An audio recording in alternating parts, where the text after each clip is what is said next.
So good morning. So today we're going to be looking at another one of Keats's sonnets, On First Looking into Chapman's Homer, a poem that at first glance some students are a little bit averse to, but after they understand the background to it and the idea of the emotions to be communicated, really generally tend to quite enjoy, because all students at some point in their career, hopefully in school, will have had some kind of eureka moment, some kind of epiphany where they realise, I understand this, I see what's going on, I have a new insight or a new perspective. Now, this isn't something that happens every day. If it did, we'd be overwhelmed by it. But if we can link what Keats is talking about in this poem to that sensation of the joy and the jubilation of that moment of discovery, the whole poem itself becomes a little bit more accessible. So let's start off by reading it. Much have I travelled in the realms of gold, and many goodly states and kingdoms seen. Round many western islands have I been, which bards in fealty to Apollo hold. Oft of one wide expanse I had been told that deep-browed Homer ruled as his domain. Yet did I never breathe its pure serene till I heard Chapman speak out loud and bold. Then felt I like some watcher of the skies when a new planet swims into his ken, or like stout Cortez with eagle eyes he stared at the Pacific, and all his men looked at each other with a wild surmise, silent upon a peak in Darien. Now, there's a few little words in there that will seem a little bit unusual to you. Bards is simply another word for poet. The bard is generally thought of as Shakespeare, by the way, if you see it referred to as the bard. But bards are poet in general. Deep-browed is kind of serious and thoughtful. A watcher of the skies there, just on halfway down. A watcher of the skies is just another word for an astronomer to fill in with the rhyming scheme. And my favourite word there is ken, when a new planet swims into his ken. Now, if you do German, you'll know that kennen is the German for to know, but it's also a word that the Scottish use for know quite frequently. I dunna ken is what the Scottish often say for I don't know. So it's useful to bear in mind that these kind of words float around and have different cultural meanings. The final bit is the wild surmise, and that's the amazement and the guessing of the future possibilities. But when we see this, we see another category of words that really has the potential to confuse us, and they are the proper nouns. As with any story that's told, we have to understand who the protagonists are, who the main characters involved in a story are. If I said to you Romeo and Juliet, you'd know we're talking about a tragic romance story. Here we have a few names, some of which will be familiar to you, some of which won't. Some should be familiar already. Apollo, you may have done in history or in classics. Homer, the great poet. Chapman, Cortez should be familiar to you with your study in second year of the Conquistadors. And Darien is something that most people have to look up. So let's dig into those a little bit. So Chapman is George Chapman, who was a contemporary of Shakespeare's, broadly speaking, lived a little longer than him, but he is someone who was a translator of classical literature. And if you remember back when you studied the Renaissance in first year, you remembered that reclaiming and retranslating some of those old texts was a big part of the Renaissance. And he wrote a translation of the whole works of Homer in 1614. Bear in mind that this was already 200 years before Keats was writing, but Keats read this version of Homer, having only heard about Homer, the great poet of the Odyssey and the Iliad, previously. There is a big argument, moving on to Homer himself now, there's a big argument as to whether he's one person or kind of an aggregate or a build-up of lots of different people. But the two stories that are most famous that he wrote are the Odyssey and the Iliad. Well, the Iliad and the Odyssey in chronological order. The Iliad is the story of the 10-year-long siege of Troy, famously made into a very poor film a number of years ago called Troy. And then Odyssey. The Odyssey is the journey home of the hero Odysseus. Now, Odysseus is an interesting character because he betrayed the gods, or he annoyed the god of the sea, Neptune, by blinding his son, who was a one-eyed giant called Polyphemus. and he was kind of cursed to travel for 10 years to get home to his wife Penelope and his son Telemachus back in Ithaca. And he got sent all over the Mediterranean in this big long journey home. So anywhere you see the word Odyssey, we think of a big long journey, a long struggle, one that is ultimately successful though. And that's important, that the mention of the name Homer and the reference to Odyssey and journey there is really important, because there is that moment of overcoming at the end of it. Apollo, of course, is the Greek god of the sun, but he's important because he represents light, music, inspiration, and poetry. So the link here between Apollo and Homer is going to be important. Cortez, as I mentioned, is one of the Spanish conquistadors, famous for subduing the Aztec Empire. And it's interesting here that Keats makes a mistake. He mistakenly attributes or gives credit to Cortez for discovering, quote unquote, or being the first European, at least, to see the Pacific.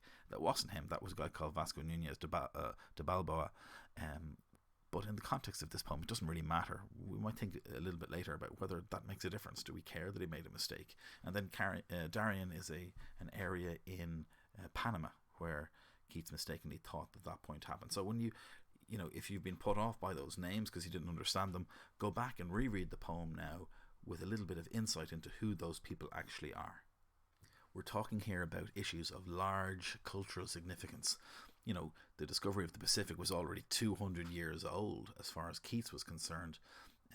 But the idea of scientific discoveries happening with the observer of the skies, the astronomers and scientists making new discoveries, was still very, very popular in the Enlightenment, as we talked about in the introduction to Keats.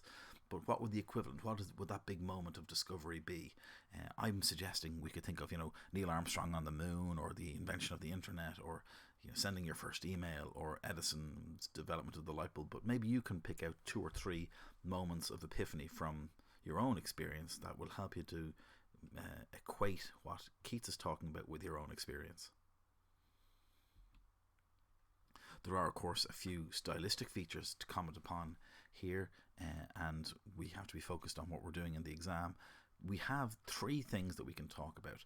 Allusion. Now, this is something we've covered in different areas already, but classical allusion is a common feature of romantic poetry, because they're looking back to common themes that everyone, they feel, should have some access to. So here, when Keats talks about Apollo, he's very much trying to draw in and kind of use Apollo as a shorthand for all of the things other people he expects will know that Apollo represents. But there's also the kind of direct allusion, the realms of gold. And here this is an allusion or a reference to the world of the imagination. The realms of gold aren't literally cities of gold. It's how amazing the imagination is. So he's trying to convey to the reader that the realms of the discovery in the realms of gold are real and tangible, the same way as geographical discoverers or explorers or scientists are. And that's an important idea we'll come back to at the end. We have, of course, simile. In the sestet, he focuses on 2 similes to explain how Homer made him feel. Then I felt like is what sets up this process. And we had the swims into the Ken, the dawning knowledge of there's a new planet there, and the watcher in the skies. From the astronomer, and then we have the wild surmise of Cortez's men in Darien. So there's a moment of geographic discovery and a moment of scientific discovery, and they're designed to be visceral. The viscera, if you know about your biology, your anatomy, your viscera is the area in your stomach that tightens when you feel something very, very strong. And the idea here is to convey that emotion in a way that people have access to. And then finally, we have our metaphor. And the central conceit of the poem, which is an extended metaphor, is the scale of the Trojan War in the Iliad and the journey home of the Odyssey are of such importance as to be the pinnacles to which Keats should aspire. So he's almost, by referring to Homer here, he's kind of setting out his stall. He's setting out his ambition to operate in that domain. He has never even had the opportunity to read a book that's as powerful as Homer's Odyssey. Certainly Chapman's translations of the Wars of Troy. And by making that reference, he's